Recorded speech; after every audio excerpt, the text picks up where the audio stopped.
नमस्कार दोस्तों, स्वागत है आपका मेरे चैनल कॉमिक्स लाइफ में। शुरू करते हैं अनिल मोहन जी द्वारा लिखा गया देवराज चौहान सीरीज का एक और मज़ेदार उपन्यास मिस्टर हीरो पार्ट 5। आबू काली 55 बरस का, सेहतमंद, 6.5 फीट का, ऊंचा लंबा चौड़ा, सिर पर छोटे छोटे बाल, लाल सुर्ख चेहरा, होठों पर छोटी छोटी मूछें, क्रूरता और दरिंदगी का जीता जागता रूप था। यह जंगी बस्ती का 75% का हुक्मरान था। बाकी 25% हुक्मरानी सौदागर सिंह और जंगीरा के हिस्से में आती थी, जिसे वह आपस में जितनी जितनी भी बांट लें। आबू काली के चेहरे पर परेशानी के भाव शायद ही किसी ने देखे हों, जो इस वक्त उसके चेहरे पर मौजूद थे। पेशानी पर बार बार बल पड़ते और फिर लुप्त हो जाते। भिजे दांत, क्रोध के सागर में डूबा चेहरा, आंखों में असमंजस के भाव, आंखों से टपक रहा वहशीपन, जैसे इस समय उसे दरिंदा बना रहा था। बहुत खतरनाक भाव थे उसके चेहरे पर। इस समय रात के 12 बज रहे थे। लगातार 2 घंटे उसने बारूदी शोर सुना था।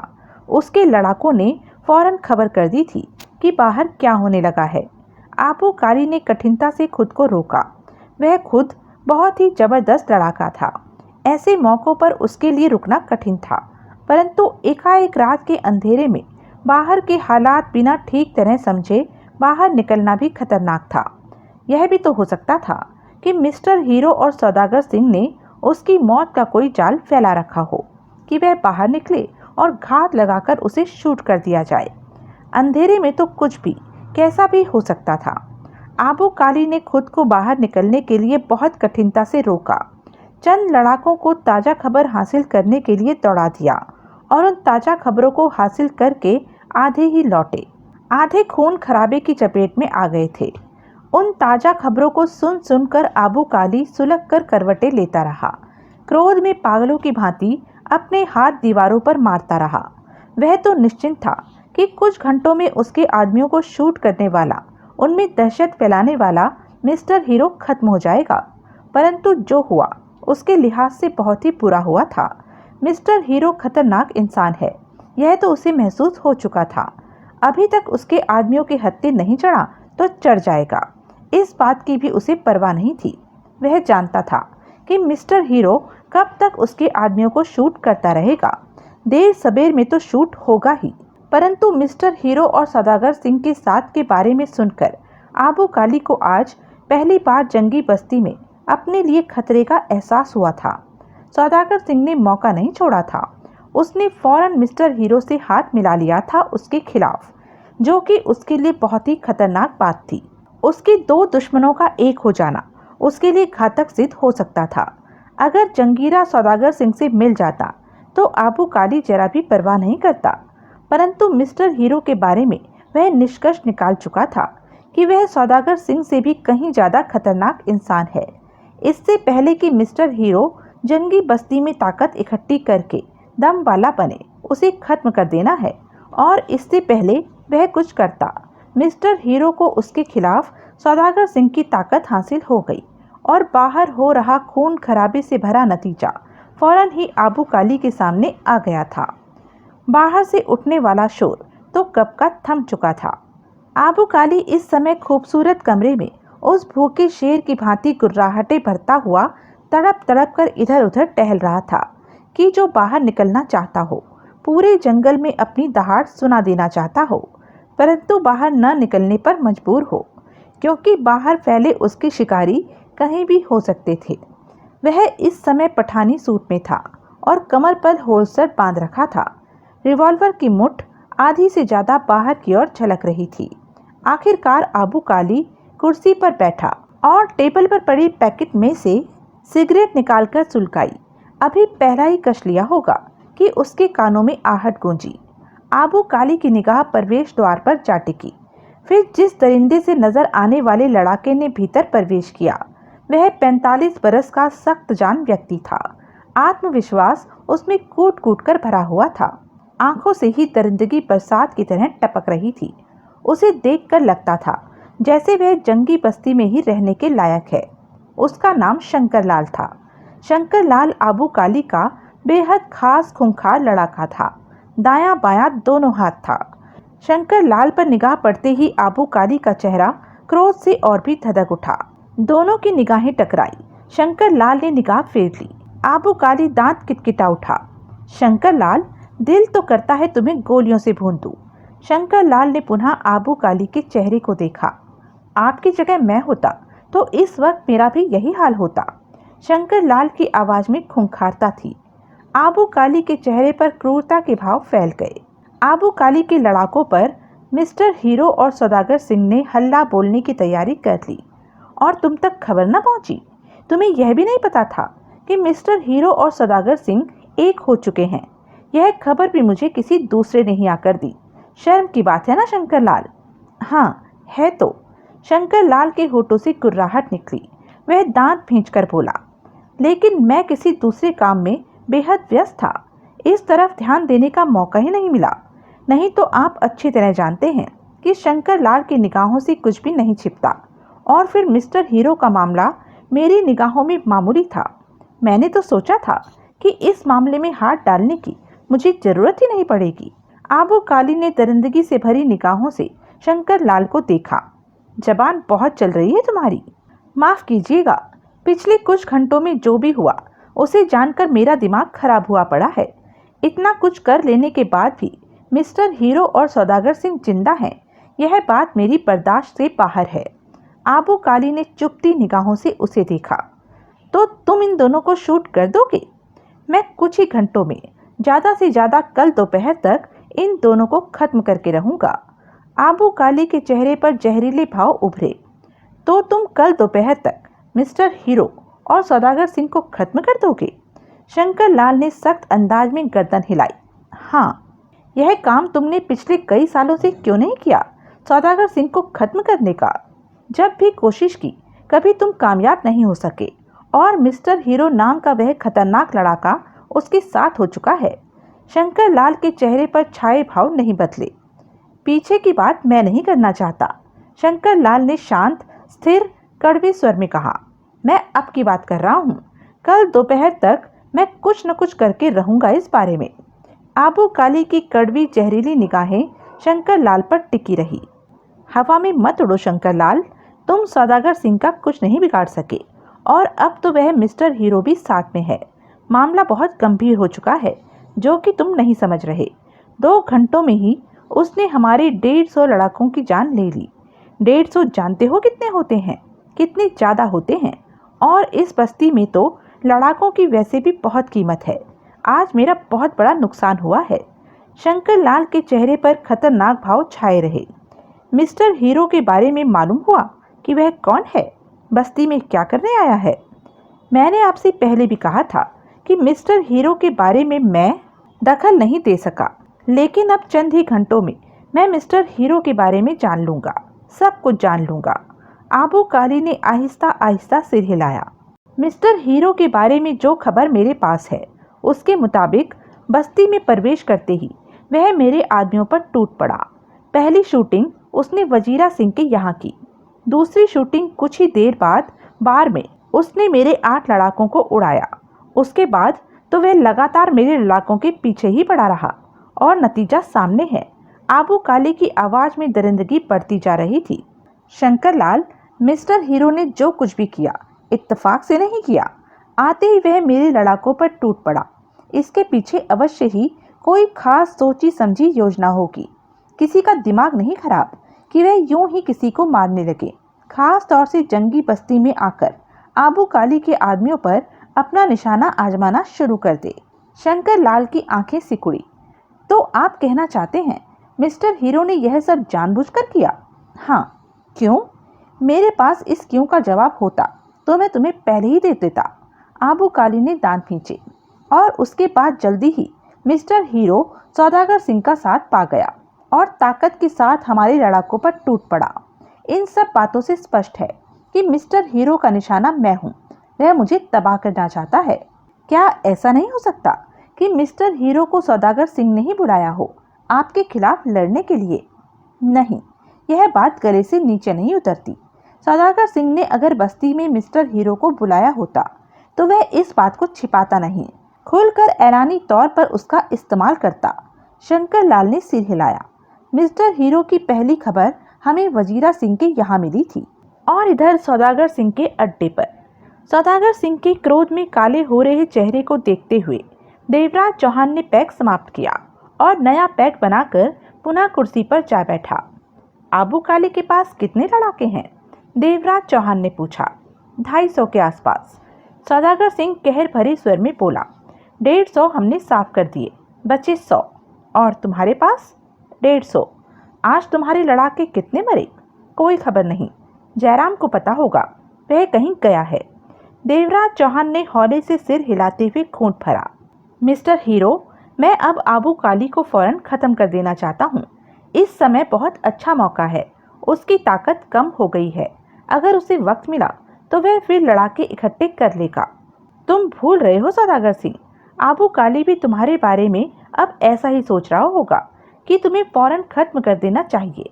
अगर तुम ज्यादा देर जिंदा रहे तो उसके लिए नुकसानदेह साबित हो जाओगे। सौदागर सिंह हौले से क्रूरता भरी हंसी हंसा और पैक खाली कर दिया। ठीक कहते हो, बिल्कुल ठीक कहते हो। और आबू काली ने अपनी सुरक्षा के इंतजाम और भी पक्के कर लिए होंगे।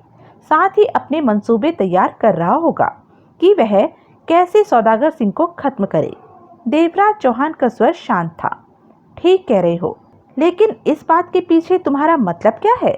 यही कि तुम एक बार जीतकर आबू काली को कमजोर समझ बैठे हो। गलत मत सोचो, दोनों तरफ सोचो कि आबू काली कब एकाएक तुम्हारे सिर पर आ खड़ा होगा। सौदागर सिंह के चेहरे पर हल्की सी गंभीरता उभरी।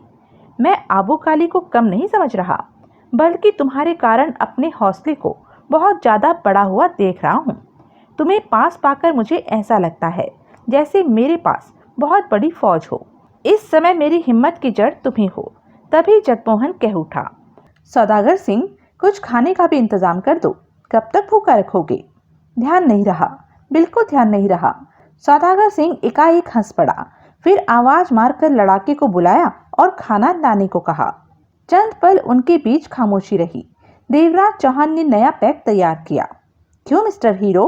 सौदागर सिंह बोला। अब आबू काली का क्या इंतजाम करें? अभी तो उसके 150 आदमियों को उड़ाकर आए हो, सांस लो, सुबह बात करेंगे। देवराज चौहान ने घूंट भरा। अभी तो आबू काली को भी समझ में नहीं आ रहा होगा कि क्या हो गया है। सौदागर सिंह कुछ कह नहीं लगा था कि तभी जयराम ने भीतर प्रवेश किया।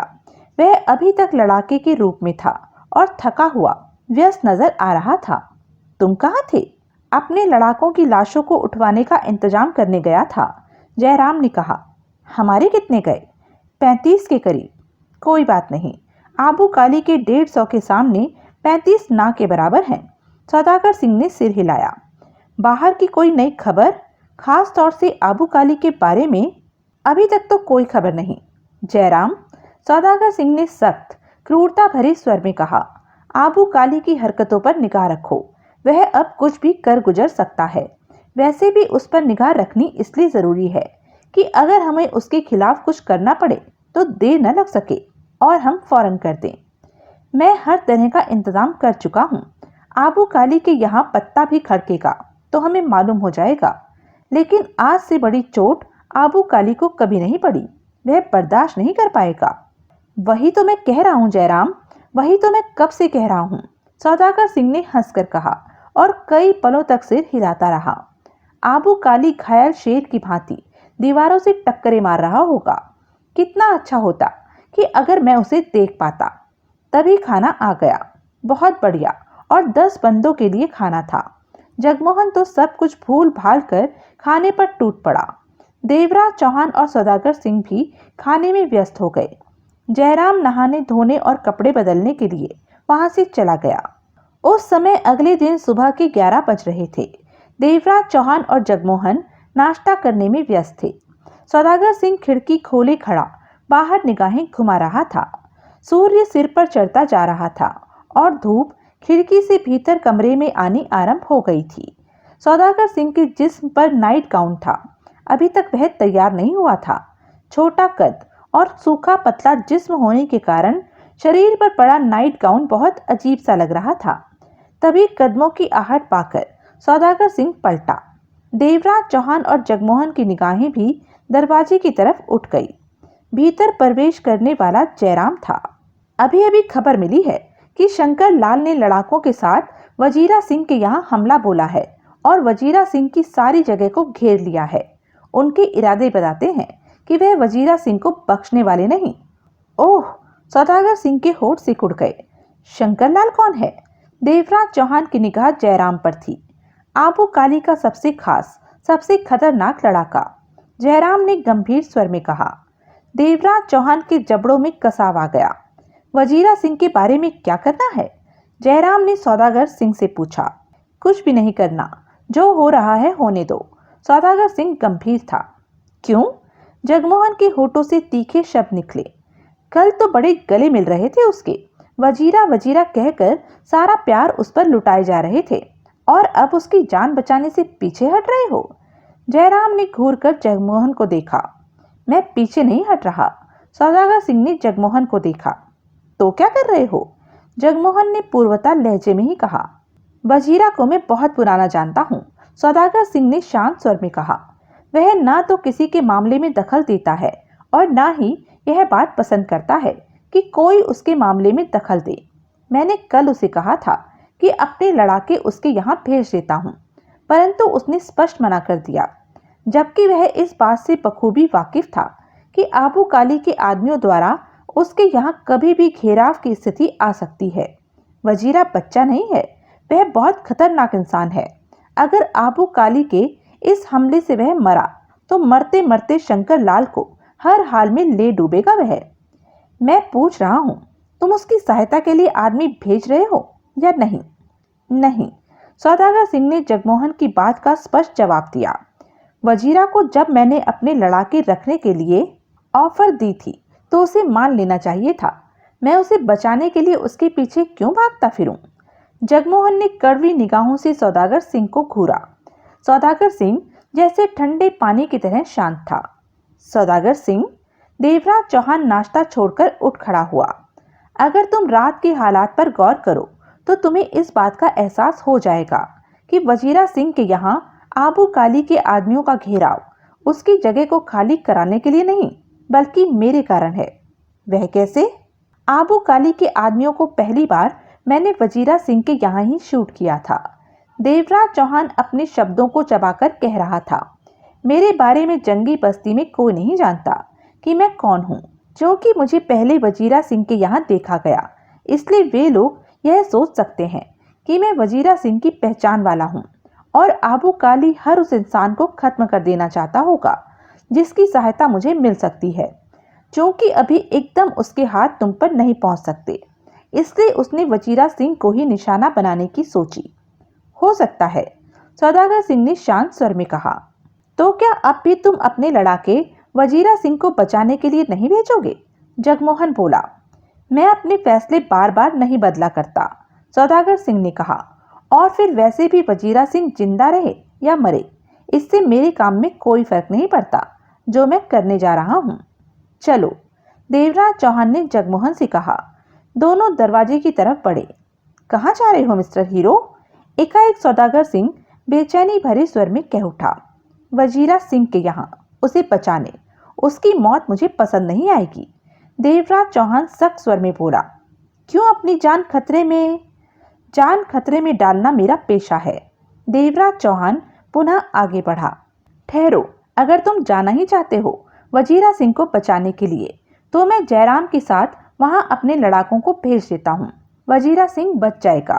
सौदागर सिंह ने गहरी सांस लेकर कहा। जरूरत नहीं, देवराज चौहान ने सपाट स्वर में कहा। वजीरा सिंह को बचाने के लिए हम दो ही बहुत हैं। बेशक आबू काली ने वहां फौज ही क्यों न भेजी हो।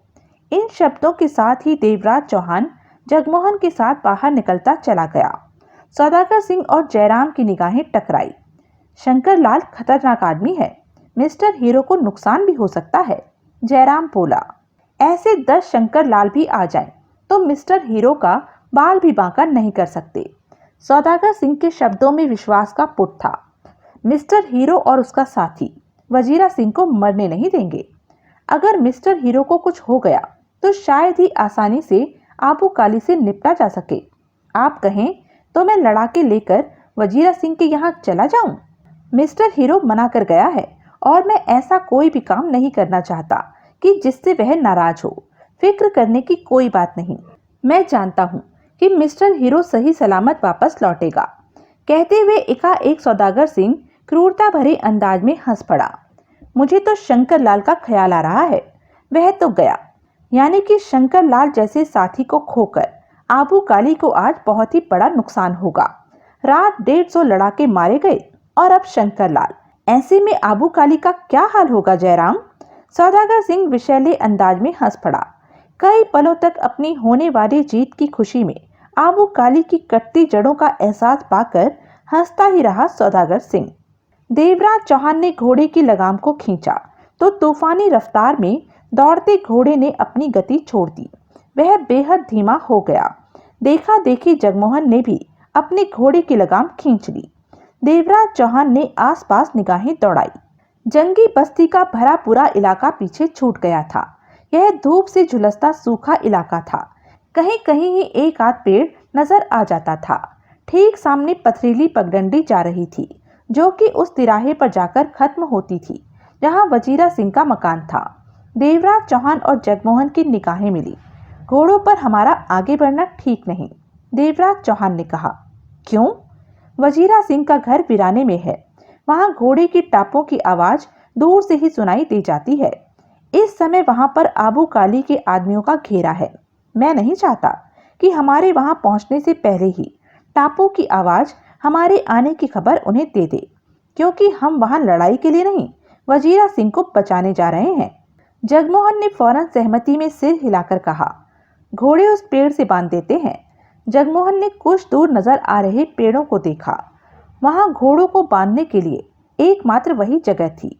दोनों वहां पहुंचे और पेड़ के तने से घोड़ों को बांधा। मेरे ख्याल से आबू काली के आदमियों के घेरे से निकलना वजीरा सिंह के लिए संभव नहीं होगा, क्योंकि वजीरा सिंह के पास लड़ाके बहुत कम हैं और आबू काली के आदमी वहां ढेरों होंगे। जगमोहन का स्वर सख्त था। हाँ, देवराज चौहान ने सिर हिलाया। वजीरा सिंह को सहायता न मिली तो जल्दी ही आबू काली के आदमी उसे शूट कर देंगे। अगर हम उसे बचाते हैं तो यह वजीरा सिंह के लिए और भी हार होगी। आबू काली तो अभी तक अपने लड़ाकों की लाशों की गिनती कर रहा होगा, जगमोहन ने दरिंदगी से कहा। देवराज चौहान ने पथरीले गर्म रास्ते पर निगाह दौड़ाई। चलो, हमें जल्दी जल्दी से वहां पहुंचना है। देवराज चौहान की आवाज में सर्द भाव चमक उठे थे। अगले ही पल देवराज चौहान और जगमोहन ने पथरीले रास्ते पर दौड़ लगा दी। सिर पर सुलगता सूर्य और नीचे रास्ता खराब होने के कारण उन्हें दौड़ने में दिक्कत हो रही थी, लेकिन रफ्तार में कमी नहीं आई थी। जब आबू काली के आदमियों ने घेरा डाला तब बाहर वजीरा सिंह के लड़ाके सतर्क मुद्रा में मौजूद थे और भीतर वजीरा सिंह आराम करने के मूड की सोचकर खुद ही चाय बनाने में व्यस्त था। तब उसके कानों में घोड़ों की टापों की आवाज पड़ी, जिसकी तरफ उसने ध्यान नहीं दिया, परंतु जब एकाएक ही उसके कानों में ढेर सारी गोलियां चलने और चीखों की आवाज पड़ी तो वह कई पल ठगा सा रह गया था। शंकर लाल के नेतृत्व में वे 20 घुड़सवार थे। सबसे आगे वाले घोड़े पर शंकर लाल मौजूद था। सुलगता तपता चेहरा, भिजे दांत, आंखों से मौत टपक रही थी जैसे। लड़ाके के रूप में वह कोई वहशी दरिंदा लग रहा था। अपने लड़ाकों की 150 लाशें देखकर वह पागल हुआ पड़ा था। उनमें एक उसका छोटा भाई भी था जो मरा था। वजीरा सिंह के घर के सामने पहुंचते ही शंकर लाल के कहे मुताबिक उसके साथ के लड़ाकों ने अपनी गोलियों से वजीरा सिंह के लड़ाकों को निशाना बनाना शुरू कर दिया, जो नजर आ रहे थे। 1 मिनट में ही यह छोटा सा खूनी खेल समाप्त हो गया। 8 लड़ाके मारे गए थे और जवाब में उन्हें गोलियां चलाने का मौका ही नहीं मिला था। भीतर घुसकर आसपास फैल जाओ, शंकर लाल ने भयानक स्वर में कहा। मेरे ख्याल में 3-4 लड़ाके और भी होने चाहिए। उन्हें तलाश करो और शूट कर दो। लड़ाके तुरंत घोड़ों सहित भीतर प्रवेश कर गए और मकान के आसपास इस तरह बिखर गए कि भीतर से कोई बाहर निकले तो फौरन उनकी निगाह में आ जाए। घेरा डालते हुए 2 लड़ाके और नजर आए, जिन्हें फौरन शूट कर दिया गया। 2 मिनट में ही वह सब जगह शंकर लाल के घेरे में थी। पूरा का पूरा माहौल ही बदल गया था। शांत वातावरण में सनसनी फैल चुकी थी। शंकर लाल घोड़ी को लेकर बरामदे में जा पहुंचा। उसका हाथ होल्स्टर में पड़े रिवॉल्वर पर पहुंच चुका था और सुलगती निगाह बंद दरवाजे पर। भीतर से वजीरा सिंह ने सब कुछ देखा, स्पष्ट देखा। एकाएक वजीरा सिंह का चेहरा भयानक सा दिखने लगा। उसकी खतरनाक निगाह शंकर लाल के चेहरे पर जा टिकी। उसके लड़ाकों की जो लाशें सामने थी वह नजर आ रही थी, बाकी नहीं जो साइड में थी। वजीरा सिंह तुरंत समझ गया कि उसके सारे लड़ाके शूट कर दिए गए हैं। शंकर लाल ने एकदम धावा बोला था। लड़ाकों को संभलने का मौका ही नहीं मिला था, वरना वे खतरनाक लड़ाके इतनी आसानी से मरने वाले नहीं थे। वजीरा सिंह ने घेरा पड़ते देखा तो समझ गया कि अब फैसले का वक्त आ पहुंचा है। भिजे दांतों से वजीरा सिंह ने होल्स्टर से रिवॉल्वर निकाली और उसका चैम्बर खोलकर देखा, जो कि पूरा भरा हुआ था। चैम्बर बंद करके वह आगे बढ़ा और पुराने से टेबल का ड्रॉज खोलकर उसमें रखी ढेर सारी बुलेट निकालकर अपनी जेबों में ठूंस ली। वजीरा सिंह की आंखों में मौत चमक रही थी। वह जानता था कि इस तगड़े घेरे में वह बच नहीं पाएगा और खुद को बचाने की वह सोच भी नहीं रहा था। वह तो सिर्फ इस बात का हिसाब लगा रहा था कि मरने से पहले कितनों को मार सकेगा। तभी दरवाजे पर जोरदार थपथपाहट गूंजी। वजीरा सिंह, शंकर लाल की आवाज में खतरनाक भाव भरे पड़े थे। वजीरा सिंह भयानक अंदाज से दरिंदे की सी मुद्रा में दरवाजे के पास पहुंचा। वजीरा सिंह, शंकर लाल ने पुनः दरवाजा भिड़भिड़ाया। चिल्ला मत। वजीरा सिंह के होठों से गुर्राहट निकली। बहुत गोलियों की आवाज सुन ली। तू क्या समझता है, ये आवाजें वजीरा सिंह ने पहले कभी नहीं सुनी। पल भर की खामोशी के बाद शंकर लाल का खतरनाक स्वर आया। अभी तो और आवाजें सुनेगा वजीरा सिंह, उन गोलियों की आवाजें जिनसे तू मरेगा। वजीरा सिंह वहशी अंदाज में हंसा। बहुत बड़ी बात कह रहा है तू। मैंने वह कहा है जो अब होगा, देखते हैं क्या होता है। वजीरा सिंह की हथेली में दबा रिवॉल्वर का कसाव बढ़ गया। गोलियां भी चलेंगी, आवाज भी गूंजेगी, लाशें भी बिछेंगी, लेकिन मरने वाला कौन होता है यह तो वक्त बताएगा। वक्त इस समय मेरे हाथ में है वजीरा सिंह। वजीरा सिंह के होठों से सर्द हंसी निकली। वजीरा सिंह ने बहुत दुनिया देखी है शंकर लाल, बहुत देखी है, और अब मैं इस नतीजे पर पहुंच चुका हूं कि वक्त किसी का गुलाम नहीं, हम ही वक्त के इशारों पर नाचते हैं। यह मत कह, वक्त तेरे हाथ में है। शंकर लाल की गुर्राहट उसके कानों में पड़ी। दरवाजा खोल वजीरा सिंह, खोलने में डर तो नहीं लग रहा? डर? वजीरा सिंह हंसा। नहीं, डर नहीं लग रहा। इसलिए नहीं लग रहा कि मुझे मालूम है कि मौत मेरे सिर पर सवार है। मरना तो है ही मुझे, फिर क्यों डरूं? किससे डरूं? तू बच भी सकता है वजीरा सिंह। वजीरा सिंह को लालच देता है जिंदगी का। वजीरा सिंह ने भयानक स्वर में कहा। शंकर लाल, मेरे जीते जी आबू काली किसी भी कीमत पर यह जगह हासिल नहीं कर सकता। मैं इस जगह के लिए नहीं आया। शंकर लाल का स्वर कुछ संभला। जगह का मामला तो हम आसानी से बैठकर भी निपटा सकते हैं, बिना खून खराबे के। तो फिर आते ही तूने मेरे लड़ाकों को क्यों शूट किया? वजीरा सिंह गुर्राया। मैं मिस्टर हीरो के बारे में तुझसे बात करने आया हूँ। Mister hero? वजीरा सिंह की आंखें सिकुड़ गई। उसने बंद दरवाजे को घूरा। हाँ, कल रात जानते हो ना कि उसने क्या किया है? हमारे 150 आदमी मार डाले सौदागर सिंह के साथ। जानता हूँ, सब जानता हूँ। वजीरा सिंह ने उसकी बात काट कर कहा। मिस्टर हीरो के बारे में जब पहली बार सुना तो उसका जिक्र तेरे इसी घर से उड़ा था। हाँ, तब वह अपने घोड़े को खाना पानी देने के लिए मेरे पास आया था और उसी वक्त आबू काली के 6 आदमी मेरी जान लेने आ गए थे। उन्हें शूट करने में मिस्टर हीरो ने मेरा साथ दिया। मुझे नहीं जानना कि मिस्टर हीरो यहाँ घोड़े को दाना पानी देने के लिए रुका था। शंकर लाल ने सख्त स्वर में कहा। ऐसे झूठ से मुझे सख्त नफरत है वजीरा सिंह। क्या मतलब? मिस्टर हीरो तेरा आदमी है वजीरा सिंह, तूने ही उसे बस्ती में बुलाया है। मिस्टर हीरो से मेरा कोई वास्ता नहीं, मैंने उसे नहीं बुलाया, मैं उसे नहीं जानता। झूठ। शंकर लाल की गुर्राहट वजीरा सिंह के कानों में पड़ी।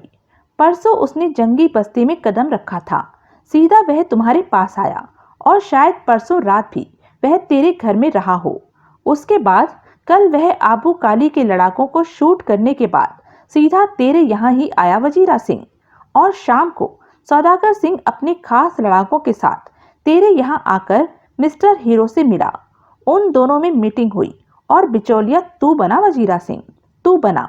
मिस्टर हीरो अब खुलकर सामने आ चुका था, इसलिए तेरे यहाँ रहना उसके और तेरे लिए खतरनाक था। तूने उसको सौदागर सिंह के साथ कर दिया, जो पहले ही आबू काली के पीछे पड़ा था, और रात ही मिस्टर हीरो और सौदागर सिंह ने मिलकर खासा नुकसान आबू काली का किया। इस पर भी तू कहता है कि तेरा मिस्टर हीरो के साथ कोई वास्ता नहीं। नहीं, मेरा उससे कोई वास्ता नहीं। मिस्टर हीरो के मामले में मैं बिल्कुल अनजान हूँ। जो बातें मैंने तुझे बताई हैं, उन्हें सुनने के बाद कौन तेरी बात मानेगा? कम से कम मिस्टर हीरो और सौदागर सिंह तो मानेंगे। वजीरा सिंह के चेहरे पर कड़वे भाव फैल गए। तो मिस्टर हीरो तेरा आदमी नहीं है? नहीं, होता तो मैं हाँ कहने से पीछे नहीं हटता, लेकिन मिस्टर हीरो से तेरा संबंध खुल चुका है, उससे तू पीछे नहीं हट सकता। पीछे कहाँ हट रहा हूँ? जो सही बात है वह मैंने तेरे को बता दी है। मेरे घर आकर कोई बैठ ले, आराम कर ले, तो इसका यह मतलब नहीं कि उसकी हरकतों की जिम्मेदारी मुझ पर आ गई। कोई यूं ही किसी को घर में नहीं बिठाता, कभी कभी बिठा लेता है। वजीरा सिंह, शंकर लाल की आवाज में बेहद क्रोध था।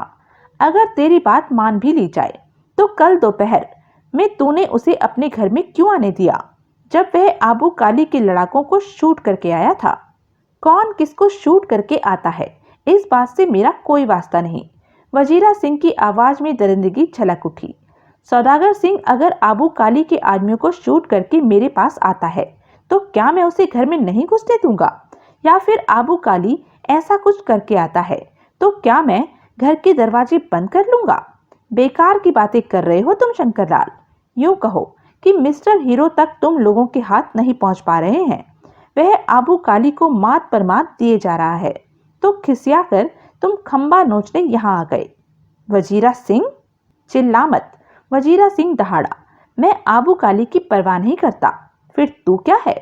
शंकर लाल की गुर्राहट वजीरा सिंह के कानों में पड़ी। मैं इस समय सिर्फ मिस्टर हीरो के बारे में बात करने आया हूँ। कर। वजीरा सिंह की आंखों में वहशी चमक नाच रही थी। जवाब देने से पहले यह जान ले कि तेरे सारे लड़ाके मारे जा चुके हैं। जानता हूँ, आगे बात कर।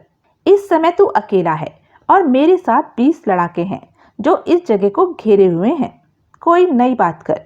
तू किसी भी कीमत पर अपनी जान नहीं बचा सकता। सिर्फ एक ही बात पर तेरी जान बच सकती है। जान की धमकी मत दे। वजीरा सिंह को तू जानता नहीं शंकरलाल? जानता हूँ, बहुत ही ठीक और अच्छी तरह से जानता हूँ, लेकिन इस समय शायद वजीरा सिंह हालात के नाजुक दौर को नहीं समझ पा रहा जो उसके गिर्द मंडरा रहा है। वजीरा सिंह को समझाना छोड़कर तुम आगे कहो। वजीरा सिंह की आवाज में क्रूरता भर आई थी। अगर तुम मिस्टर हीरो को मेरे हवाले कर दो तो तुम्हारी जान बख्शी जा सकती है। शंकर लाल की बात सुनते ही वजीरा सिंह मौत से भरी हंसी हंस पड़ा। मेरी जान तुम बख्शोगे शंकर लाल? तुम? हाँ, इस समय तो तुम्हारी जान मेरे ही हाथों में है। मिस्टर हीरो को तुम जैसे भी हो हमारे हवाले कर दो। उसके बाद आबू काली तुम्हारा पहले से भी ज्यादा ध्यान रखेगा और इस जगह को कभी नहीं लेगा। वजीरा सिंह के चेहरे पर खतरनाक भाव थिरक उठे। एक बार सुन लो, 100 बार सुन लो। वजीरा सिंह का लहजा भयानक सा हो उठा था।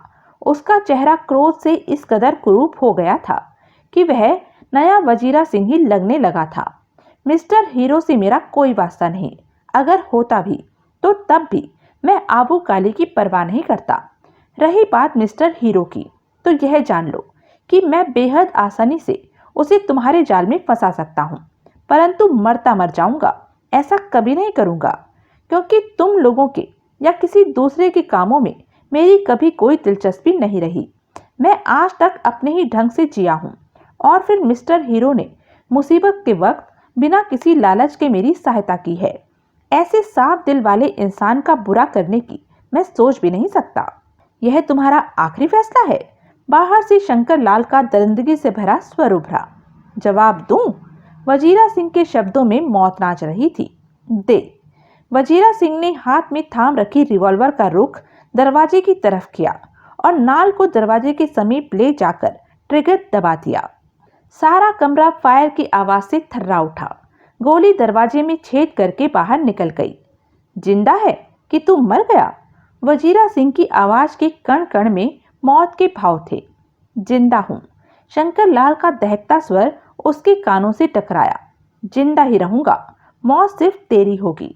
मैंने हमेशा तेरा भला ही चाहा है वजीरा सिंह, क्योंकि बरसों से तू बस्ती में शांत जिंदगी बसर कर रहा है। चाहे कुछ भी हो, तू किसी मामले में नहीं आता, लेकिन अब तूने आबू काली के काम में दखल दिया है। मैंने नहीं दिया, बल्कि आबू काली ने सोए नाग को जगाया है। मेरे मना करने पर भी बार बार मुझे रिवॉल्वर को पकड़ने के लिए मजबूर किया गया, और कुछ नहीं तो मिस्टर हीरो के मामले को मेरे साथ जोड़ दिया। जब तुम लोग खून खराबा चाहते ही हो तो करो, करो शुरू, देखेंगे अंजाम। अच्छी बात है। शंकर लाल का हिंसक स्वर गूंजा। मैं इस बात का दावा करता हूं कि 10 मिनट के भीतर ही भीतर तेरी लाश मेरे कदमों में पड़ी होगी। तुम मरा पड़ा होगा। वजीरा सिंह के चेहरे पर मौत से भरी मुस्कान फैल गई। बेवकूफ, आबू काली से पूछकर नहीं आया कि वजीरा सिंह किस लोहे की चट्टान का नाम है? वजीरा सिंह बड़बड़ाया और हाथ में थमी रिवॉल्वर को वह खूंखारता भरी निगाहों से देखने लगा। बाहर शंकर लाल के कदमों की आहट उसके कानों में पड़ रही थी, साथ ही उसके चीखने चिल्लाने और अपने आदमियों को कुछ कहने की आवाजें। वजीरा सिंह एकाएक मौत का पुतला लगने लगा था। शंकर लाल आग की तरह धधकता हुआ दरवाजे में पैदा हो चुके गोली के छेद को देखते हुए पलटा और तेज तेज कदमों से चलकर बरामदा पार करके नीचे कूदा। रिवॉल्वर हाथ में थमी हुई थी। बहुत बड़ा दरिंदा लग रहा था वह। चेहरे के भाव मौत के समंदर में डुबकी लगाते प्रतीत हो रहे थे। शंकर लाल ने 8 खतरनाक वहशी से लगने वाले लड़ाकों को पास बुलाया। बाकी के 12 घेराबंदी के रूप में अपनी जगह पर खड़े रहे। यह दरवाजा तोड़ दो, शंकर लाल ने कहते हुए बरामदे के दरवाजे को खा जाने वाली निगाहों से घूरा। भीतर वजीरा सिंह है, उसे शूट करना है। ध्यान रहे, उसके पास रिवॉल्वर है, वह फायरिंग के लिए तैयार खड़ा है। रिवॉल्वर थामे 8 लड़ाके खूंखार अंदाज में आगे बढ़े। पलक झपकते ही वे बरामदे में थे। वजीरा सिंह दरवाजा टूटने से पहले भीतर से भी गोली चला सकता है। दरवाजे का जो छेद नजर आ रहा है वह अभी चली गोली से ही बना है। शंकर लाल ने पूर्वता लहजे में कहा। लड़ाकों ने एक निगाह दरवाजे में बने सुराख पर डाली, फिर किसी बात की परवाह किए बिना दरवाजे के ऊपर टूट पड़े। दरवाजा मजबूत नहीं तो कमजोर भी नहीं था। वातावरण में मौजूद व्याप्त खतरनाक साए अब और भी बढ़ गए थे। 8 लड़ाकों के कंधों की चोटें और मजबूत जूतों की ठोकर धड़ाधड़ दरवाजे पर पड़ रही थी। धीरे धीरे अब दरवाजा हिलना शुरू हो गया था। उसके कब्जे खड़खड़ाने लगे थे। शंकर लाल रिवॉल्वर थामे मौत किसी चमक भरी आंखों से दरवाजे को देखे जा रहा था, जो कि किसी भी पल टूटकर गिर सकता था, उसका पल्ला उखड़ सकता था। तभी देखते ही देखते दरवाजा झूल गया। 8 लड़ाके क्षण भर के लिए थमे, फिर अगली 4 ठोकरों में ही पूरे दरवाजे को गिरा दिया गया था। कमरे का पूरा दृश्य आंखों के सामने नाच उठा। सन्नाटा सा छा गया था वहां। लड़ाकों के हाथों में रिवॉल्वरें तैयार थी। शंकर लाल के दांत और भी भिज गए थे। वजीरा सिंह सामने कहीं भी नजर नहीं आ रहा था। जाओ, वजीरा सिंह को भून दो गोलियों से। शंकर लाल के होठों से गुर्राहट निकली। वे 8 खतरनाक लड़ाके भीतर प्रवेश कर गए बिना किसी हिचक के, परंतु भीतर उन्हें वजीरा सिंह नजर नहीं आया। उनकी निगाहें चारों तरफ घूम गई। वह भीतर नहीं है, लड़ाके ने ऊंचे स्वर में कहा। वह अंदर ही है, बरामदे में खड़े शंकर लाल ने पहले जैसे स्वर में कहा।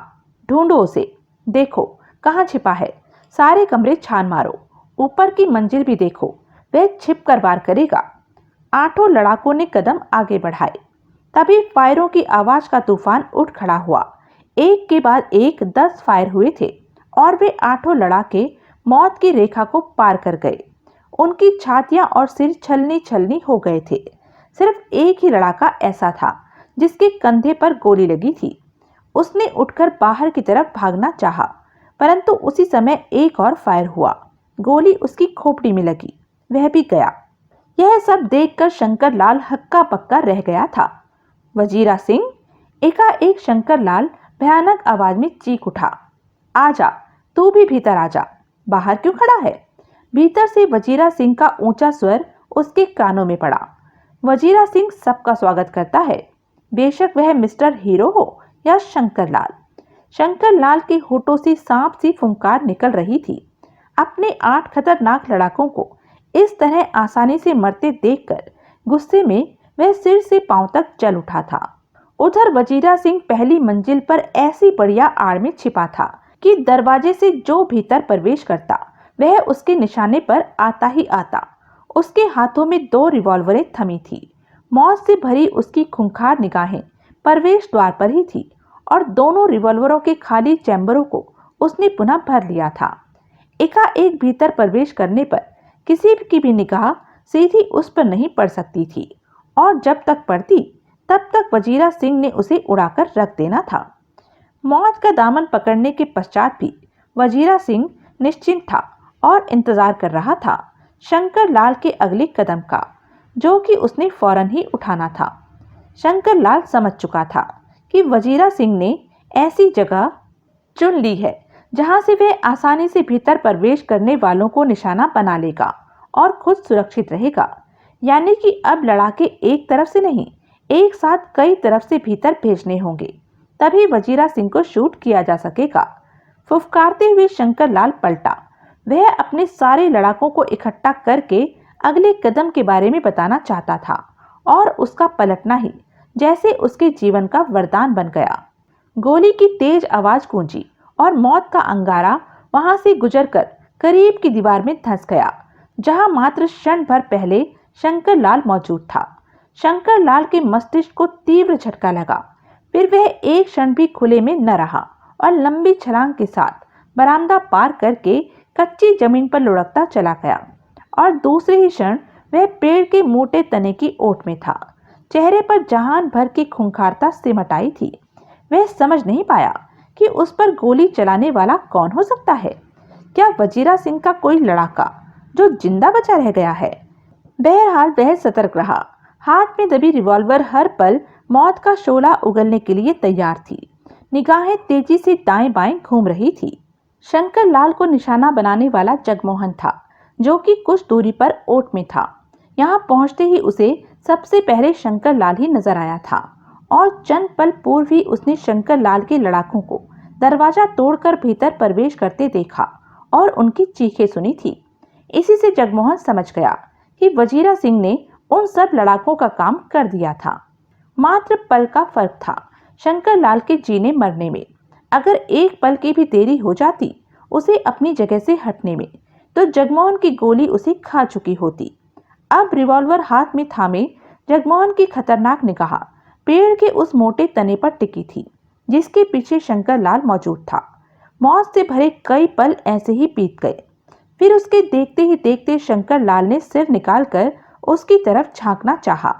जगमोहन ने तुरंत ट्रिगर दबाया, परंतु शंकर लाल के सावधान होने के कारण इस बार भी उसकी जान नहीं गई।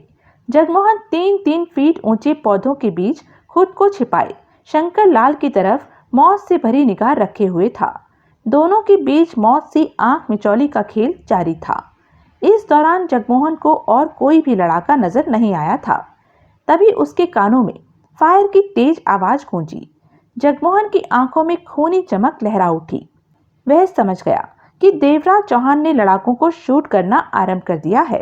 तभी फायर की आवाज सुनते ही शंकर लाल पेड़ की ओट से निकलकर मकान की दीवार की तरफ दौड़ा, जो कि सिर्फ 10 फीट दूर था।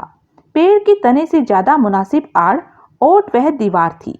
शंकर लाल को इस बात का पूरा भरोसा था कि 10 फीट का फासला तो वह एक ही छलांग में तय कर लेगा और अगर किसी ने उसको निशाना बनाने की चेष्टा की भी तो बच जाएगा। परंतु पेड़ के तने की ओट से निकलते ही जगमोहन की रिवॉल्वर से निकली गोली ने उसकी खोपड़ी उड़ा दी। देवराज चौहान वजीरा सिंह के मकान के पिछली तरफ पहुंचा था। मकान की चारों तरफ दूर दूर तक वजीरा सिंह के अधिकार में ही जमीन थी, जिसमें उसने तारों की पार लगा रखी थी। देवराज चौहान जहां रुका था वहां तारों की बाड़ नजर आ रही थी और बड़े से मकान का पिछला हिस्सा था और तारों की बाढ़ के कारण काफी दूर था। देवराज चौहान वहीं ठिठका पैनी निगाह मकान की तरफ घुमाता रहा। 5 मिनट में उसने आबू काली के उन 3 लड़ाकों को देख लिया जो मकान की पिछली तरफ सतर्क मुद्रा में पहरेदारी में व्यस्त थे। भीतर गोलियां चलने, फायरिंग की आवाज भी आई, परंतु देवराज चौहान ने उस तरफ ध्यान नहीं दिया। वह जानता था कि उस तरफ जगमोहन जा पहुंचा है। हालात के मुताबिक वह सब कुछ संभाल लेगा। देवराज चौहान ने मकान की दाईं दिशा में जाकर देखा, बाईं दिशा में जाकर देखा। 1 मिनट में ही उसने वहां के खतरनाक हालात का निरीक्षण किया। 9 लड़ाके उसे नजर आए जिन्होंने घेरा डाल रखा था, और भी हों तो वह उसे नहीं दिखे। खबर के मुताबिक वे सब लड़ाके आबू काली के थे जिनके साथ शंकरलाल आया था। तभी उसके कानों में सिर्फ एक फायर की आवाज पड़ी। देवराज चौहान को समझते देर नहीं लगी कि वह फायर या तो जगमोहन ने किया है या फिर जगमोहन पर किया गया है। देवराज चौहान ने सतर्कता से भरी निगाह चारों तरफ डाली, फिर छोटी सी छलांग में तारों को पार करके भीतर कूद पड़ा। हाथ में दबी रिवॉल्वर एकदम तैयार थी, उंगली ट्रिगर पर कस चुकी थी। पलों में ही देवराज चौहान खूंखार भेड़िए जैसा लगने लगा था। देवराज चौहान खुद को झुकाए दबे पांव पेड़ों और कुछ ऊंचे पौधों की ओट लेता हुआ आगे बढ़ा और ऐसी जगह पर जा ठिठका जहां से सामने के मौजूद तीनों लड़ाके उसकी रिवॉल्वर की जद में आ रहे थे। देवराज चौहान की खूंखारतापूर्ण निगाह उन तीनों पर गई और अगले ही पल उसकी उंगली हरकत करती चली गई। कानों को फाड़ देने वाले 3 धमाके हुए। तीनों लड़ाके साफ हो गए। 2 की छाती में गोली लगी और एक के सिर में। दरिंदा बना देवराज चौहान वहां से हटने की सोच रहा था कि एकाएक उसके कानों में दौड़ते कदमों की आवाज पड़ी। गोलियों की आवाज सुनकर एक लड़ाका उस तरफ भागा चला गया था। यह देखकर देवराज चौहान के होठों से गुर्राहट निकली और उसे भी निशाने पर ले लिया। वह भी गया। वहशी अंदाज में चारों तरफ निगाहें घुमाते हुए देवराज चौहान ने चैम्बर के खाली हो चुके खानों को पुनः भरा। उसके बाद शिकारी चीते की भांति मकान की दाईं तरफ वाली दिशा की तरफ बढ़ा। वहां लड़ाके मौजूद थे, वह देख चुका था। दीवार के करीब पहुंचकर सटकर सरकता हुआ देवराज चौहान आगे बढ़ता रहा। रिवॉल्वर वाला हाथ अपनी छाती तक ऊपर तक उठा रहा था। भीजे दांत, कठोर चेहरा, क्रोध से सुलगती आंखें। करीब ही दीवार का मोड़ था। देवराज चौहान मोड़ के समीप पहुंचकर ठिठक गया। कुछ सेकंड ऐसे ही रहा। एकाएक उसकी आंखों में सर्द भाव आ गए। चेहरा और भी खतरनाक हो उठा। सांसों की मध्यम सी आवाज उसके कानों में पड़ी थी। देवराज चौहान पल के 100वें हिस्से में ही समझ गया कि जिस प्रकार दीवार के कोने के इस तरफ वह चिपका खड़ा है, ठीक उसी प्रकार 2-1.5 फीट आगे दीवार के मोड़ के साथ कोई भी खड़ा उसकी राह देख रहा है, उसे शूट करने के लिए। यानी कि वह जो कोई भी था, उसे पूरा एहसास था इस बात का कि वह उस तरफ से आ रहा है। देवराज चौहान ने भिजे होठों से रिवॉल्वर की नाल दीवार पर मारकर शोर पैदा किया और फौरन से भी कहीं जल्दी नीचे बैठ गया। उसी पल रिवॉल्वर लिए दीवार के मोड़ पर खतरनाक लड़ाका प्रकट हुआ। उसकी रिवॉल्वर बिल्कुल तैयार थी, मात्र ट्रिगर दबाने की देर थी। परंतु सामने किसी को ना पाकर वह अचकचाया और अगले ही पल उसकी निगाह देवराज चौहान पर पड़ी, जो घुटनों के बल रिवॉल्वर का रुख उसकी तरफ किए बैठा था। दोनों की आंखें मिली। देवराज चौहान की उंगली हिली और उस लड़ाके के माथे में सुराख बना गई। रिवॉल्वर उसके हाथ से छूट गई और वह उखड़े खंबे की भांति दीवार से टकराता हुआ नीचे जा गिरा। उसी पल देवराज चौहान उछलकर खड़ा हुआ और एक ही छलांग में दीवार की ओट से बाहर खुले में आ गया। कुछ दूर इधर को देखते ही 2 लड़ाके खड़े थे। देवराज चौहान को खुले में देखते ही उन्होंने रिवॉल्वरें सीधी की, परंतु तब तक देवराज चौहान ट्रिगर दबा चुका था। गोलियां दोनों के सीनों में जा धंसी थी। देवराज चौहान ने तुरंत अपनी निगाह हर तरफ घुमाई, लेकिन कोई लड़ाका भी नजर नहीं आया। वहीं खड़े खूंखार निगाहें चारों तरफ घुमाते देवराज चौहान ने चैम्बर के खाने को पुनः भर लिया। तभी उसके कानों में सरसराहट पड़ी। देवराज चौहान के जिस्म की मांसपेशियां तन गई। सरसराहट उसी तरफ से आई थी जिस तरफ से दीवार से सटकर वह यहाँ तक आया था। दांत नीचे देवराज चौहान ने उसी प्रकार खड़े खड़े उल्टी छलांग ली और नीचे गिरकर 2-3 लुढ़कनियां खाकर ऐसी जगह पर आ पहुंचा जहां से दीवार का वह हिस्सा स्पष्ट नजर आ सके। वह लड़ाका रिवॉल्वर थामे सावधानी से सरकता हुआ किनारे की तरफ आ रहा था कि देवराज चौहान को एकाएक खुले में देखकर उसने फौरन ट्रिगर दबा दिया। देवराज चौहान पीठ के बल पड़ा था। लड़ाके के फायर करते ही उसने जरा सी करवट ली। गोली उसके शरीर के मात्र 1 इंच करीब कच्ची जमीन में जा धंसी। उसी पल देवराज चौहान पुनः पहले जैसी मुद्रा में आया और ट्रिगर दबा दिया। उस लड़ाके की खोपड़ी के चीथड़े चीथड़े उड़ गए। दीवार पर भरपूर खून के छींटे पड़े और वह खासी सुर्ख हो गई। दीवार से रगड़ खाता उसका शरीर नीचे जा गिरा था। तभी मकान के सामने वाले हिस्से की तरफ से एक साथ 2 फायरों की आवाज आई और 2 चीखें उसके कानों में पड़ी। देवराज चौहान की निगाह हर तरफ घूम रही थी, परंतु उस तरफ उसे कोई भी लड़ाका नजर नहीं आया। रिवॉल्वर थामे देवराज चौहान बाईं तरफ वाले हिस्से की तरफ बढ़ा। चेहरे पर दरिंदगी भरे भाव नाच रहे थे। लड़ाके के कपड़ों में देवराज चौहान किसी वहशी जानवर की तरह लग रहा था। मोड़ पर पहुंचने पर देवराज चौहान ठिठका नहीं, तेजी से घूमता चला गया। कुछ इसी प्रकार दूसरी तरफ से खतरनाक नजर आने वाला लड़ाका आ रहा था। दोनों टकरा गए, खास तौर से उनके सिर आपस में टकराए। अचानक यह सब होने से लड़ाके के हाथ में पकड़ी रिवॉल्वर निकलकर नीचे जा गिरी। लड़ाका सक पका उठा। मौत उसकी आंखों के सामने नाच गई। इससे पहले कि देवराज चौहान की उंगली ट्रिगर पर हिलती, लड़ाके ने बिजली की तेजी से अपनी टांग हवा में घुमा दी। जोरदार ठोकर देवराज चौहान के रिवॉल्वर पर पड़ी। रिवॉल्वर हाथ से निकलकर दूर जा गिरी। यह सब पल भर में ही हो गया। लड़ाके की इस हरकत ने साबित कर दिया था कि वह कम नहीं है। दोनों बेहथियार एक दूसरे के सामने खड़े थे। देवराज चौहान का चेहरा क्रूरता से भर उठा था। मिस्टर हीरो, लड़ाका जहरीले अंदाज में हंसा। तुम मिस्टर हीरो ही हो ना? देवराज चौहान ने क्रूरता भरे अंदाज में हौले से गर्दन हिलाई। अगले ही पल देवराज चौहान के दांत खिंच गए। लड़ाके के पीछे से एक लड़ाका और आ रहा था। उसके हाथ में रिवॉल्वर दबी थी। बेहद खतरनाक पल थे, वह उसे शूट कर सकता था। पीछे से आने वाला लड़ाका जब सिर्फ 3-4 कदमों की दूरी पर था तो देवराज चौहान बाज से भी तेजी रफ्तार से झपटा और सामने खड़े लड़ाके को उठाकर पीछे आने वाले लड़ाके पर फेंक दिया। दोनों लड़ाके आपस में बुरी तरह टकराए, चीखे, फिर गुड़मुड़ से हुए नीचे जा गिरे। पीछे वाले लड़ाके के हाथ में दबी रिवॉल्वर छूटकर देवराज चौहान के कदमों के पास आ गिरी। दोनों लड़ाके बेहद फुर्ती के साथ उछलकर खड़े हो गए और मौत सी निगाहों से देवराज चौहान को देखने लगे। उनकी निगाह बार बार देवराज चौहान के कदमों में पड़ी रिवॉल्वर पर जा रही थी। वे दोनों करीब 6 कदमों की दूरी पर थे। अगर वे नीचे पड़ी रिवॉल्वर को हासिल करने की चेष्टा करते तो उससे पहले ही देवराज चौहान रिवॉल्वर उठाकर आराम से दोनों को शूट कर सकता था। इस बात से दोनों लड़ाके भी बखूबी वाकिफ थे। वक्त जैसे ठहर गया हो। कई पलों तक ऐसा ही रहा। यही नजारा रहा। एकाएक देवराज चौहान के होठों से मौत से भरी सर्द हंसी निकली। निगाहें उन दोनों लड़ाकों पर ही टिकी थी।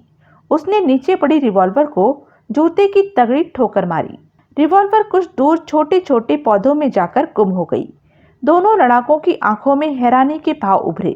उन्हें तो इस बात का पूरा भरोसा था कि मिस्टर हीरो भी रिवॉल्वर उठाएगा और उन दोनों को शूट कर देगा। लेकिन मिस्टर हीरो, देवराज चौहान वहशी अंदाज में हंसा। यही पूछा था ना अभी तुमने?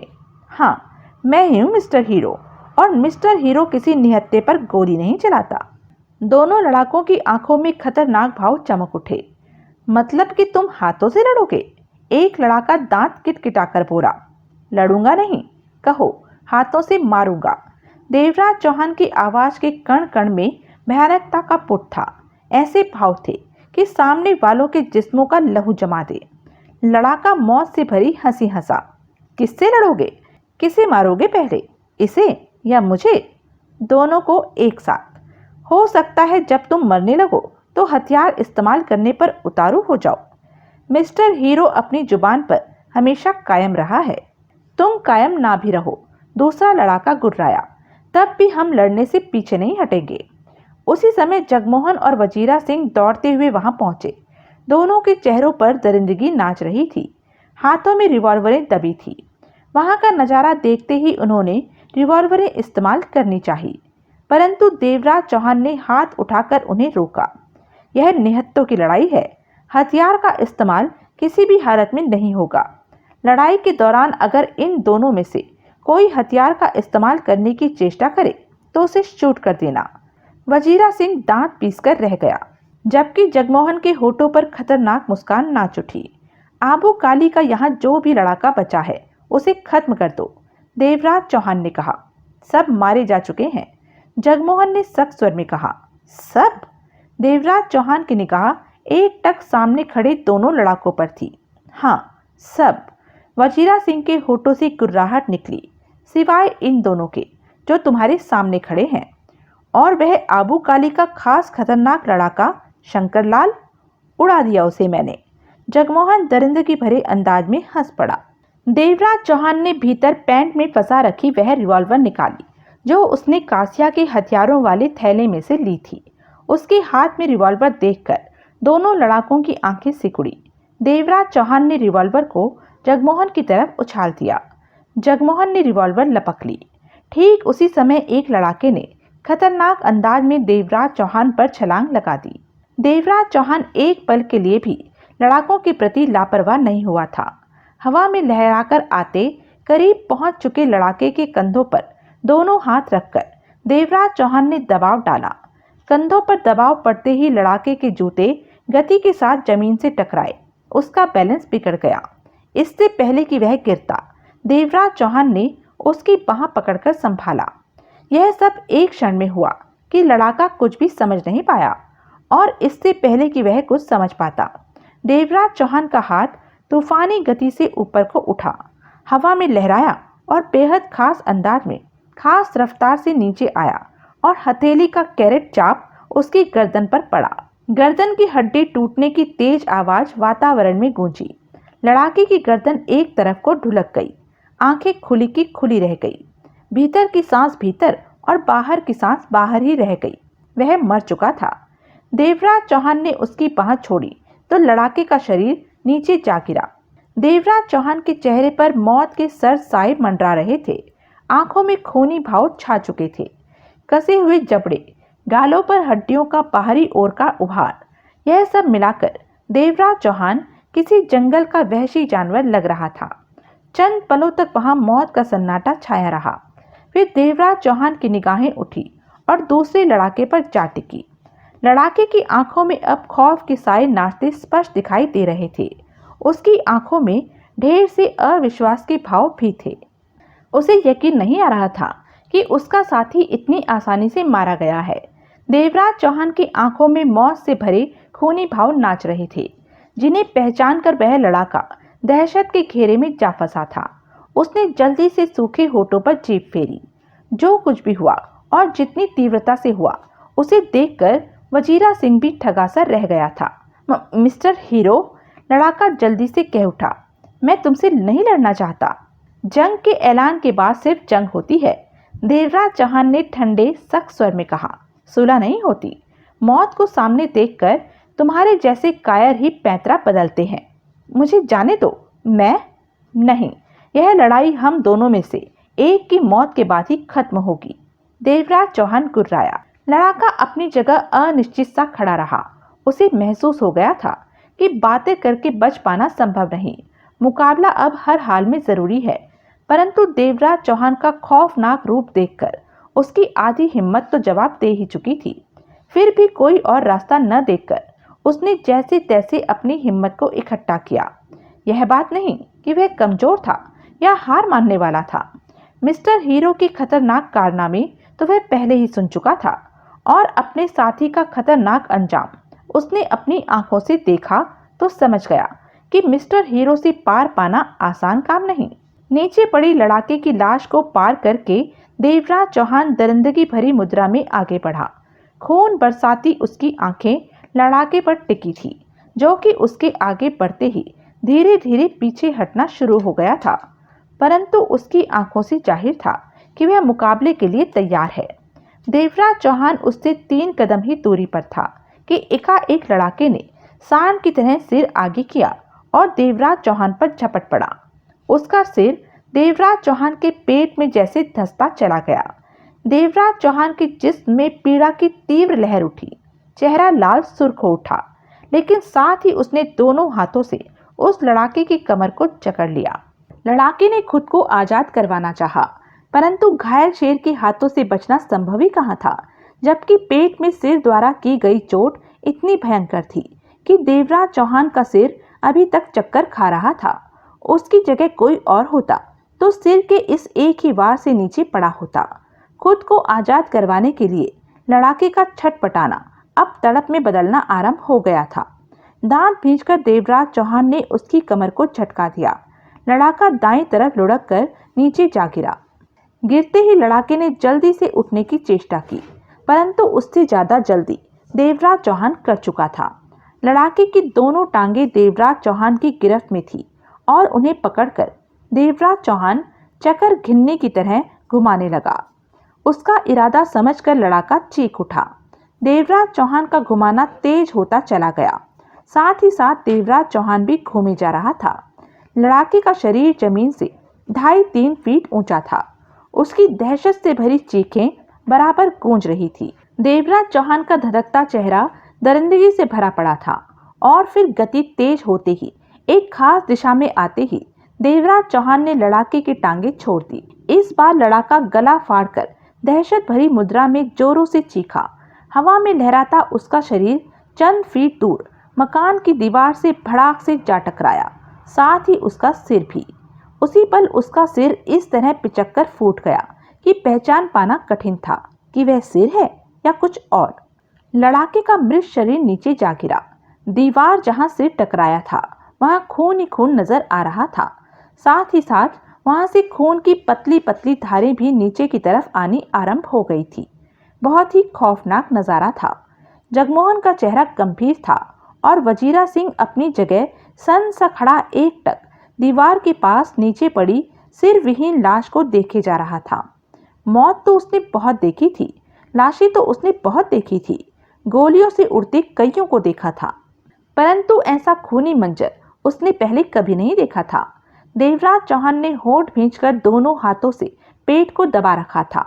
पेट से अभी पीड़ा से भरी लहरें उठ रही थी। इसी मुद्रा में वह उखड़े सांस को सामान्य करने लगा। जगमोहन फौरन पास पहुंचा। कैसे हो? ठीक हूं। देवराज चौहान पेट से हाथ हटाकर सिगरेट सुलगाने लगा। वजीरा सिंह भी पास आ पहुंचा। तुम तो खतरनाक से भी खतरनाक इंसान हो मिस्टर हीरो। जवाब में देवराज चौहान के होठों पर बेहद हल्की सी मुस्कान उभरी। मेरी रिवॉल्वर उस तरफ गिरी थी। देवराज चौहान ने जगमोहन के हाथ से कासिया वाली रिवॉल्वर लेकर उसे वापस पैंट में फंसाते हुए कहा, देखना। चंद ही सेकंडों में जगमोहन छोटे छोटे पौधों के बीच में से रिवॉल्वर तलाश लाया। देवराज चौहान ने रिवॉल्वर होल्स्टर में रखी। पेट में अभी भी दर्द भरी लहरों ने हलचल मचा रखी थी। वास्तव में उस लड़ाके ने सिर का बहुत ही खतरनाक वार किया था। सूर्य सिर पर चढ़ाया था। दिन का 1 बज रहा था। खास तौर से देवराज चौहान का शरीर पसीने से लथपथ हो रहा था। वे तीनों मकान के भीतर पहुंचे। वजीरा सिंह निश्चिंत और गंभीर नजर आ रहा था। पीने को क्या चलेगा? वजीरा सिंह ने दोनों पर निगाह मारी। पीना छोड़ो, जगमोहन बोला। कुछ खाने का इंतजाम करो। तुम्हारे चक्कर में नाश्ता छोड़कर आए हैं। अभी करता हूँ, वजीरा सिंह बोला। इन लाशों को जरा सा हाथ लगवा दो। हाथ लगवा दूं? जगमोहन की निगाह दरवाजे के भीतर पड़ी लाशों पर जा टिकी। हाँ, इन्हें बाहर निकलवा दो, बाद में यहाँ से हटा दूंगा, वजीरा सिंह ने कहा। उसके बाद वजीरा सिंह और जगमोहन ने मिलकर भीतर पड़ी लड़ाकों की 8 लाशों को बरामदे से बाहर नीचे फेंका। जगमोहन के भीतर आने पर देवराज चौहान बोला, बाहर खड़े घोड़ों में से कोई घोड़ा ले जाओ और अपने घोड़े ले आओ। जगमोहन ने सिर हिलाया और बाहर चला गया। वजीरा सिंह किचन में जाकर जो भी खाने पीने का सामान था उसे इकट्ठा करने लगा। 10 मिनट में ही जगमोहन अपने दोनों घोड़ों को ले आया, जिन्हें वे सावधानी के नाते पेड़ से बांध आए थे। तब तक वजीरा सिंह खाने का सामान टेबल पर रख चुका था। देवराज चौहान और जगमोहन खाने में व्यस्त हो गए। गंभीर सा वजीरा सिंह कुर्सी पर बैठा सामने नजर आ रहे टूटे दरवाजे को देखे जा रहा था। वजीरा सिंह, देवराज चौहान ने शांत लहजे में कहा, 2-3 दिन के लिए छिप जाओ। क्यों? वजीरा सिंह की निगाह देवराज चौहान की तरफ घूमी। आबू काली से तुम्हें खतरा तो पहले ही था, परंतु अब जो कुछ भी हुआ उससे खतरा बढ़ गया है तुम्हारे लिए। तुम हर बार उसके वारों से बचे नहीं रह सकते, देवराज चौहान ने कहा। कुछ पल खामोश रहकर वजीरा सिंह बोला, शंकर लाल की मौत के बारे में सुनकर आबू काली पागल हो उठेगा। तुम नहीं जानते, बस्ती में शंकर लाल आबू काली से कम रुतबा नहीं रखता था। शंकर लाल आबू काली का शेर था। आबू काली शंकर लाल पर बहुत हद तक निर्भर था। बस्ती में फैले उसके सारे धंधे शंकर लाल ही देखता था। यूं समझो कि शंकर लाल आबू काली का इंजन बना हुआ था। ऐसा है तो आबू काली तुम्हें छोड़ने वाला नहीं, जगमोहन बोला। बेशक शंकर लाल को मैंने शूट किया, लेकिन तुम्हारे यहाँ किया। शंकर लाल तुमसे निपटने आया था। वजीरा सिंह ने जवाब में कुछ नहीं कहा। तुम 3-4 दिन के लिए यह जगह छोड़कर कहीं छिप जाओ। वजीरा सिंह ने आंखें सिकोड़कर देवराज चौहान को देखा। मैं मौत के डर से भागने वालों में से नहीं हूं, जो खामखा जान गंवाने का कोई फायदा भी तो नहीं। देवराज चौहान ने वजीरा सिंह की आंखों में झांका। इस समय तुम आबू काली या उसके आदमियों का मुकाबला करने की स्थिति में नहीं हो। मैंने तुम्हें सिर्फ राय दी है, मानना या ना मानना तुम्हारी मर्जी के ऊपर है। वजीरा सिंह देवराज चौहान को देखता रहा। 3-4 दिन में क्या हो जाएगा? मेरे ख्याल में हम आबू काली को तब तक निपटा देंगे। तुम और सौदागर सिंह? हाँ। वजीरा सिंह ने कोई जवाब नहीं दिया। उसके बाद वजीरा सिंह ने चाय बनाई। चाय का पहला घूंट भरते ही वजीरा सिंह ने पूछा, तुम लोग अचानक कैसे आ गए मिस्टर हीरो? सौदागर सिंह के यहाँ नाश्ता कर रहे थे कि जयराम ने यहाँ के बारे में खबर दी, जगमोहन ने जवाब दिया। उसके 20 मिनट बाद ही हम यहाँ थे। कल तुमने सौदागर सिंह के लड़ाके रखने के लिए मना कर दिया था। तुम्हारे कल के इनकार की वजह से आज वह तुम्हारी सहायता करने को तैयार नहीं हुआ। उसकी जगह मैं भी होता तो ऐसा ही करता। वजीरा सिंह ने शांत भाव में सिर हिलाया। देवराज चौहान और जगमोहन चाय समाप्त करके उठ खड़े हुए। तुम 2-4 दिन के लिए यह जगह छोड़ दो तो बेहतर रहेगा, देवराज चौहान बोला। वजीरा सिंह ने कुछ नहीं कहा। चाहो तो मेरे साथ चलो, सौदागर सिंह तुम्हें सुरक्षित जगह रख लेगा। नहीं, वजीरा सिंह ने कहा, मैं खुद देख लूंगा कि मुझे क्या कैसे करना है। तुम पहले भी बिना किसी लालच के मेरे काम आए और अब भी मेरी जान बचाने आ पहुंचे। मैं इस बात को याद रखूंगा मिस्टर हीरो, याद रखूंगा। वजीरा सिंह किसी का किया कभी भूलता नहीं। जवाब में देवराज चौहान के होठों पर छोटी सी मुस्कान उभरी। देवराज चौहान और जगमोहन बाहर आए और अपने घोड़ों पर सवार हो गए। विदा के शब्द किसी ने किसी से नहीं कहे। आंखों ही आंखों में विदाई देकर दोनों ने घोड़ों को आगे बढ़ा दिया। वजीरा सिंह बरामदे में खड़ा देवराज चौहान और जगमोहन को घोड़ों पर जाते तब तक देखता रहा जब तक कि वे निगाह में रहे। उसके बाद वजीरा सिंह की सर निगाह वहां बिखरी लाशों पर फिरने लगी। तो यह थी अब तक की कहानी। आगे की कहानी जानने के लिए बने रहें मेरे साथ। और हाँ, मेरे चैनल को लाइक, शेयर और सब्सक्राइब करना ना भूलें। और कमेंट करके ज़रूर बताएं कि यह वीडियो आपको कैसा लगा। धन्यवाद।